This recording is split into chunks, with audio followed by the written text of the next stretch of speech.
মুরগির ছাল কষা অনেকে খেতে অপছন্দ করে, কিন্তু মুরগির ছাল এভাবে রান্না করলে সবাই আঙুল চেটে পুটে খাবে। চলুন তাহলে আমি কিভাবে বানিয়েছি দেখে আসা যাক।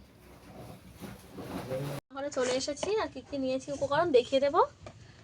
এখানে আমি মুরগির ছাল সমস্ত আছে, গিলে মেটে ডানা পা ছাল সব রকম মিশিয়ে নিয়েছি। ছোট ছোট করে আলু কেটে নিয়েছি, এইভাবে আলু দেবো তাই আমি ছোট ছোট করে আলু কেটে নিয়েছি। আর এখানে কি কি মশলা বেটে নিয়েছি একবার দেখিয়ে দেবো।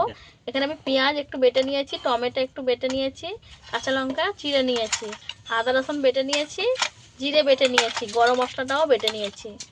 আর এখানে নিয়েছি ফোড়নের জন্য তেজপাতা, গোটা গরম মশলা আর শুকনো লঙ্কা। একটা কড়া বসিয়ে দেবো, গরম হয়ে গেছে তেল দিয়ে দেবো।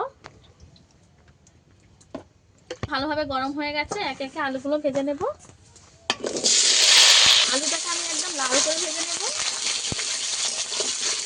স্বাদ মতো লবণ দিয়ে দেবো, অল্প একটু হলুদ গুঁড়ো দেবো কালারের জন্য।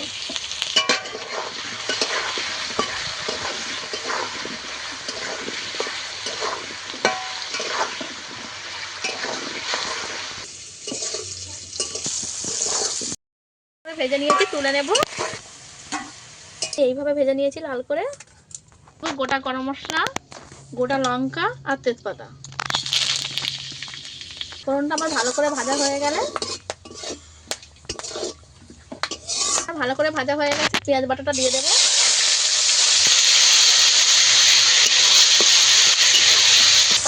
পেঁয়াজটা আমি কিছুক্ষণ ভেজে নেব। এইভাবে ভেজে নিয়েছি 2 মিনিটের মতো। আদা রসুন বাটাও দিয়ে বেশি করে কষিয়ে নেব। আদা রসুন ভালো করে ভাজা হয়ে গেছে আমার। একটা লঙ্কা দিয়ে দেবো, কাঁচা লঙ্কা বাটা দিয়ে দেবো।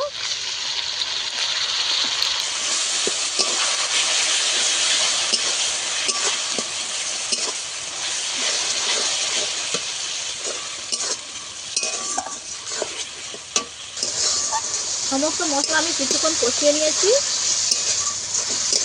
মশলা আমার ভালো করে কষানো হয়ে গেছে। এবার এক এক গুঁড়ো মশলা দিয়ে দেবো। হলুদের গুঁড়ো দিয়ে দেবো 1 চামচ, দেবো লঙ্কার গুঁড়ো 1 চামচ, দেবো ধনে গুঁড়ো, সামান্য একটু জল দেবো।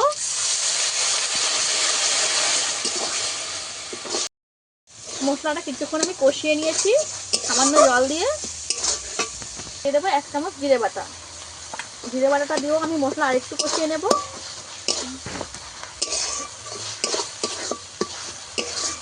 কষানো হয়ে গেছে, এবার এটাকে দিয়ে দেবো।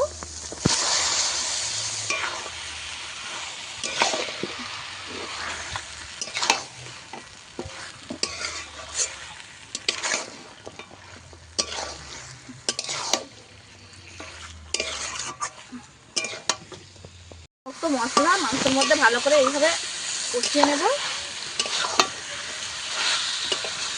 দিয়ে দেব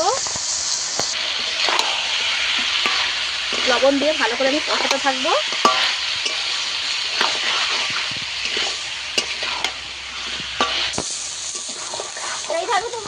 আমি কিছুক্ষণ কষাতে তেল ছেড়ে গেছে, আরো একটু কষিয়ে নেব।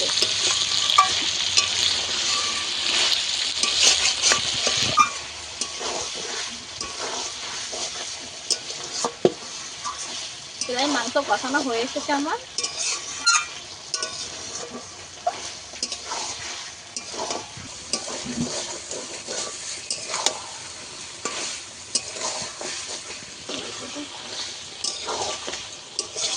ভালোভাবে আমার কষানো হয়ে গেছে, এটাকে আলু দিয়ে দেব।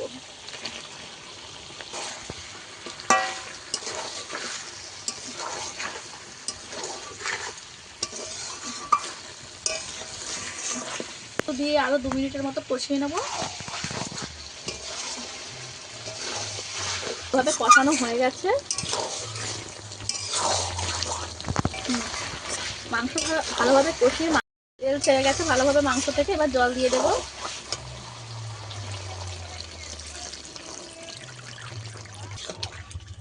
এতে আমি বেশি জল দেব না, অল্প একটু জল দিয়েছি, এই জলটাতেই আমার হয়ে যাবে। ভালোভাবে কিছুক্ষণ আমি ফুটিয়ে নিয়েছি, ঝোলটাও অনেকটা কমিয়ে নিয়েছি। পুরোপুরি সেদ্ধ হয়েছিল, আবারও একটু ফুটিয়ে নিয়েছি, পুরোপুরি সেদ্ধ হয়ে গেছে। যে গোটা গরম মশলা আমি বেটে রেখেছিলাম দিয়ে দেবো। গরম মশলা দিয়ে একটু নেড়ে চেড়ে ফুটিয়ে নেব, নিয়ে নামিয়ে দেবো। এবার আমি নামিয়ে দেবো।